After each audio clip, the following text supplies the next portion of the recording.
कृष्णाय वासुदेवाय हरे परमात्मने प्रणत क्लेशनाशाय गोविन्दाय नमो नमः।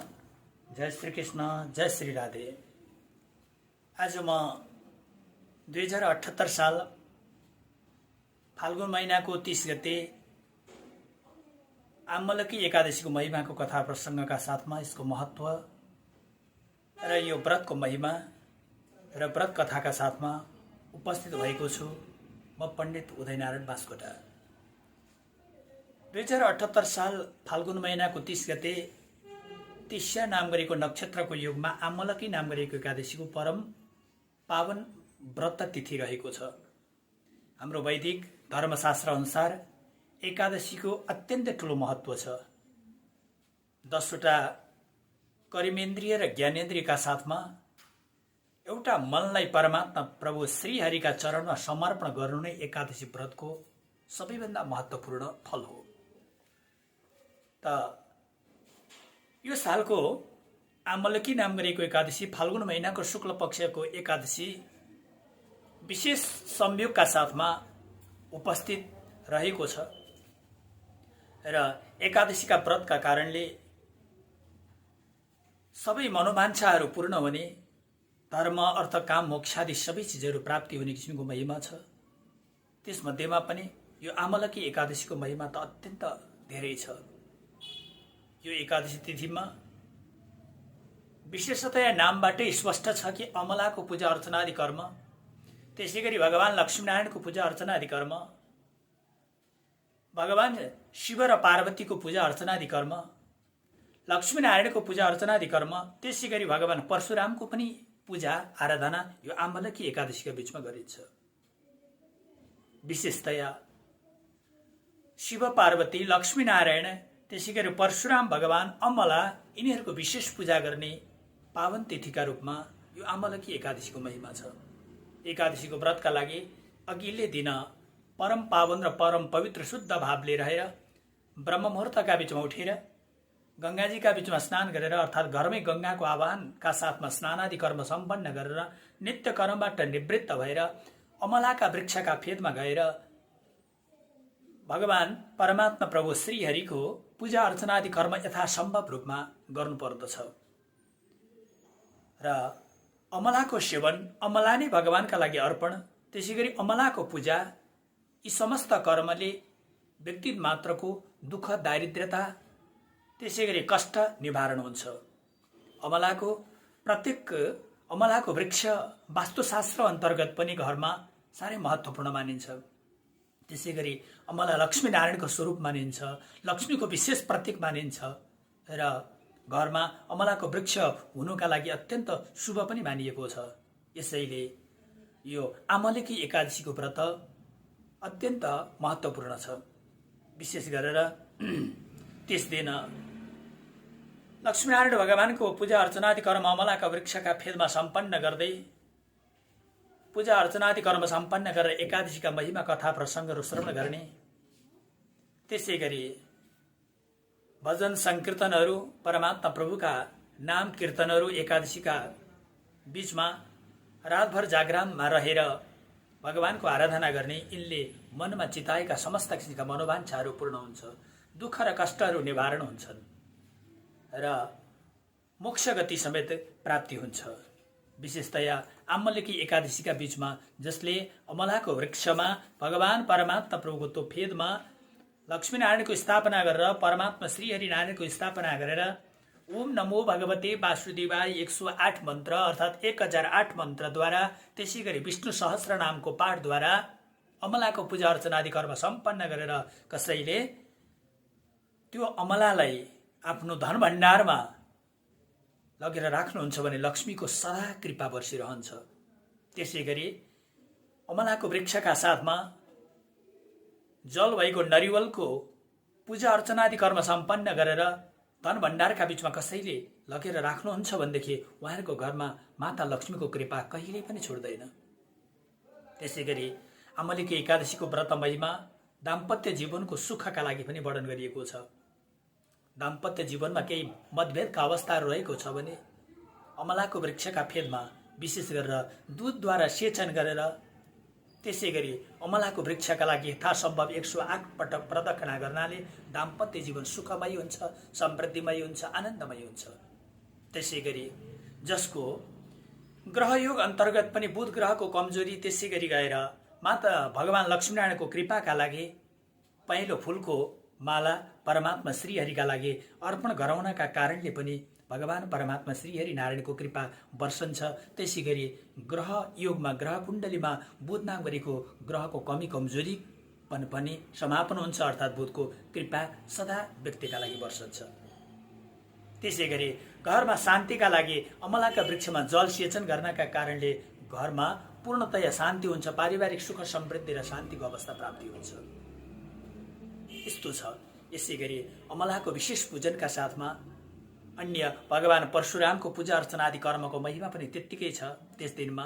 त्यसै गरी उमा महेश्वरको पूजा अर्चना आदि समस्त भगवान शिवका गणहरूले आमा पार्वतीका साथमा सवारी हुनुभएको भगवान भोलेनाथका लागि अनेकौं रङ्गहरूद्वारा भगवान भोलेनाथलाई कैलाशका बीचमा स्वागत गरेको दिन, अर्थात् परमात्मा प्रभु शिव र पार्वतीको पूजन गरेको दिन भएका कारणले यसलाई सारा प्रकारले रङ्गीचङ्गी एकादशीका रूपमा पनि शास्त्रहरूमा वर्णन गरेको छ। त्यसै गरी गएर विशेषतया फाल्गुन शुक्ल एकादशी आमलेखै एकादशीको दिनदेखि परम पवित्र धामहरूमा विशेष गरेर होलीको पर्व प्रारम्भ भएको पनि मानिन्छ। विशेष गरेर ब्रजधाममा, श्रीधाम वृन्दावनमा फाल्गुन शुक्ल एकादशीदेखि विशेषपूर्वक होलीको सुरुवात भएको मानिन्छ, अर्थात् रङ्गको चाड सुरुवात भएको मानिन्छ। किनकि उमा महेश्वरलाई त्यस दिन समस्त कैलाशवासीहरूले, शिवका गणहरूले, अनुचरहरूले भगवान शिव र पार्वतीको स्वागत गरेको दिन, त्यसै दिनदेखि विशेष औपचारिक रूपमा होलीको प्रारम्भ भएको दिन पनि मानिन्छ।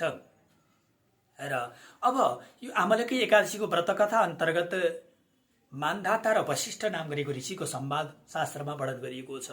एक दिन वशिष्ठ नाम गरेका गुरुका सानिध्यमा राजा मान्धाताले कल्याणको अर्थात् भगवान परमात्मा प्रभु प्रसन्न हुने किसिमको महिमा सोद्धाखेरि गुरु वशिष्ठद्वारा राजा मान्धाताका लागि आज्ञा भएको छ कि एउटा परम पावन र परम पवित्र कथा प्रसङ्ग निवेदन गर्नुभएको छ, जस अन्तर्गत वैदेश नाम गरेको नगरमा समस्त ब्राह्मण, क्षत्रिय, वैश्य, शूद्रादि जनहरूले परिपूर्ण भएको दिव्य सुन्दरी नगरी थियो। समस्त जनहरू हर्ष, सुख र आनन्दमा रमाइराख्नु भएको नगरी थियो। त्यसै नगरका बीचमा विशेष गरेर एकजना चैत्ररथ नाम गरेको राजा विराजमान हुनुहुन्थ्यो। एकादशी चाहे शुक्ल पक्षका हुन् चाहे कृष्ण पक्षका हुन्, सबै एकादशीको व्रत बस्ने धार्मिक राजा हुनुहुन्थ्यो। सत्कर्म गर्नेका लागि पुरस्कार, खराब कर्म गर्नेका लागि दण्ड दिने राजा कहिले पनि पछि पर्नु भएन। राजाको दरबारमा सुख समृद्धिका मुहानहरू कहिले पनि कमी रहेनन्। समस्त किसिमका कृपाहरू भगवान परमात्मा प्रभुका कृपा राजाको दरबारमा बसिराखेको थियो। त्यस्ता राजा दशमीदेखि नै विशेष गरेर एकदम निष्ठापूर्वक एकादशीको व्रत समस्तलाई जानकारी गराउँदै भोलिपल्ट गङ्गाजीका तटमा गएर विशेष गङ्गा स्नानका साथमा एकादशीको व्रत परिपूर्ण गर्दै राजा गङ्गाको तटबाट फर्किनुहुन्थ्यो प्रत्येक एकादशीमा। यही क्रममा फाल्गुन महिनाको शुक्ल पक्षको आमलकी एकादशीको दिन प्रारम्भ भयो। राजा बिहान ब्रह्ममुहूर्तकै बीचमा समस्त प्रजाहरूका साथमा, कर्मचारी जनहरूका साथमा, भक्तजनहरूका साथमा गङ्गाजीका तटमा सवारी हुनुभयो। स्नानादि कर्महरू सम्पन्न भए। परमात्मा श्रीहरिको पूजा अर्चनादि कर्म, अमलाको पूजा अर्चनादि कर्म सम्पन्न गरेर आनन्दसँग भगवानको भजन कीर्तन र कथामा रमाइराख्नु भएको थियो। वैदेश नाम गरेको नगरका समस्त नगरवासीहरू राजाका साथमा एकादशीको व्रतमा आनन्दित बनिराख्नु भएको थियो। त्यसै बेलामा जङ्गलमा विहार गर्दै घुम्दै एकजना व्याधा आइपुगे। व्याधाले पनि राजाले गरेको व्रतमा, अर्थात् राजाका समस्त प्रजाहरूले गरेको व्रत, भक्तजनहरूको त्यो परम पावन एकादशीको व्रतका बीचमा आफूलाई त्यो सङ्गतमा केही समय राख्न सफल भए व्याधा। रात्रिको समय प्रारम्भ भयो। व्याधालाई पनि घरमा फर्कने मनसा रहेन र चन्द्रवंशीय राजा चैत्ररथका समस्त प्रजाहरूका साथमा जङ्गलमा अचानक प्राप्ति भएको व्याधा पनि रातभर भगवानको भजन संकीर्तन, परमात्माका कथा प्रसङ्गहरूमा आनन्दसँग झुमेर बसे। भोलिपल्ट बिहान सबैले त्यस गङ्गाका तटबाट आफ्ना आफ्ना घरतिर सवारी हुनुभयो। राजा पनि आफ्ना प्रजाहरूका साथमा, कर्मचारीहरूका जनहरूका साथमा, व्रत पारायणका साथमा फर्केर आउनुभयो। त्यो ब्यादा पनि आफ्नो घरमा गए, भोजन गरे। केही समय पश्चात ती ब्यादाको प्राण गयो र त्यही अचानक चैत्ररथ नाम गरेको राजाको संगतमा बसेर रहेको व्रतको प्रभावले दिव्य लोक प्राप्ति भयो, स्वर्गीय लोक प्राप्ति भयो। त्यही एक दिन संगतका बीचमा रहेको एकादशीको व्रत कथा श्रवणले, भगवान नारायणको पूजा अर्चनाको कर्मको संगतले, त्यसैगरी अमलाको पूजाको संगतले स्वर्गीय लोकका बीचमा केही समय रहँदै त्यो पुण्य क्षण भइसकेपछि मर्त्य लोकका बीचमा वसुरथ नाम गरेको राजाका रूपमा उहाँको जन्म भयो। ब्यादाको पूर्व जन्ममा एक दिन रहेको व्रतको प्रभावले दिव्य अलौकिक राज्य प्राप्ति भयो। सुख, समृद्धि, यश, आराम, समस्त किसिमका कर्म परमात्माको कृपाले प्राप्ति भयो। राजामा समस्त हुनुपर्ने किसिमका षड अङ्गहरू, उत्तराधिकारीको अङ्ग, सम्पत्तिको अङ्ग, त्यसै गरी कर्मचारीहरू सबैको अङ्ग एकदम परिपूर्ण थियो। सबल राजा हुनुहुन्थ्यो, स्वस्थ राजा हुनुहुन्थ्यो। समय बित्दै जाँदा एक दिन राजा शिकारको प्रसङ्गले जङ्गलका बीचमा प्राप्ति हुनुभयो। बाटो भिराउनु भयो वसुरथ नाम गरेको राजाले। बाटो भिराएर अगाडि घोर जङ्गलका बीचमा प्राप्ति हुनुभयो। पूर्व, पश्चिम, उत्तर, दक्षिण केही निशाना थाहा भएन। राजा पनि थाकिराख्नु भएको थियो। कतै वृक्षका फेदमा गएर राजा आराम गर्नुभएको थियो। निन्द्रा आयो। त्यही बेलामा जङ्गलमा अनेकौं किसिमका डाकुहरू अर्थात् त्यस्तै किसिमका व्यक्तित्वहरूले राजा त्यो अवस्थामा सुतेको देख्दाखेरि, आराम गरेको देख्दाखेरि उनीहरूले पक्कै पनि हाम्रो भैरी हो यो, यसका लागि बाँकी राख्नु हुँदैन भनेर अनेकौं किसिमका भालाहरू, त्यसै गरी शस्त्र अस्त्रहरू, ढुङ्गा मुढाहरू राजामाथि प्रहार गरे। तर जति प्रहार गर्छन् ती प्रहार गरेका चिजहरूले राजाका सानिध्यमा उनीहरूले प्रहार गरेका शस्त्रहरू राजाका शरीरमा फूलका रूपमा प्राप्ति भए। कुनै पनि आघात पुर्याउन सकेन।